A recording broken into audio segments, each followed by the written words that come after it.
رات میں اللہ تبارک و تعالیٰ نے تراویح کی نماز رکھ دی.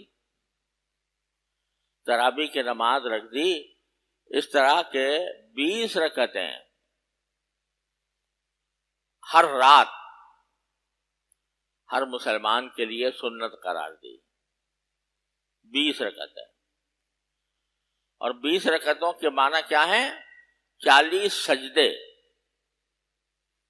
ہر رکعت میں 2 سجدے ہوتے ہیں نا, تو 20 رکعتوں میں 40 سجدے اللہ تبارک و تعالی نے اضافی عطا فرما دیا. یہ 40 سجدے کیا ہیں؟ حدیث میں آتا ہے کہ بندہ اپنے پروردگار کے کسی وقت میں بھی اتنا قریب نہیں ہوتا جتنا سجدے کی حالت میں ہوتا ہے.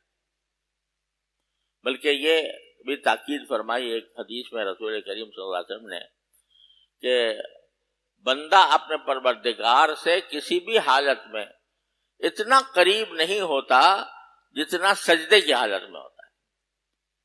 یعنی سجدے میں جب آدمی اپنی پیشانی زمین پر رکھ دیتا ہے اللہ تبارک و تعالیٰ کی بارگاہ میں, تو بس اللہ تعالیٰ سے قرب کا انتہائی درجہ ہوا جو اور کسی عمل میں حاصل نہیں ہوتا.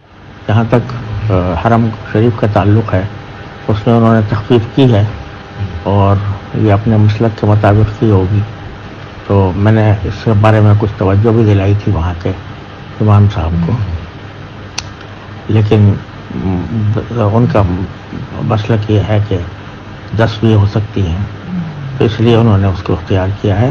ہمارے حنفی مسلک کے مطابق 20 رکعتیں ہی ضروری ہیں اور 20 رکعتیں ہی پڑھنی چاہیے.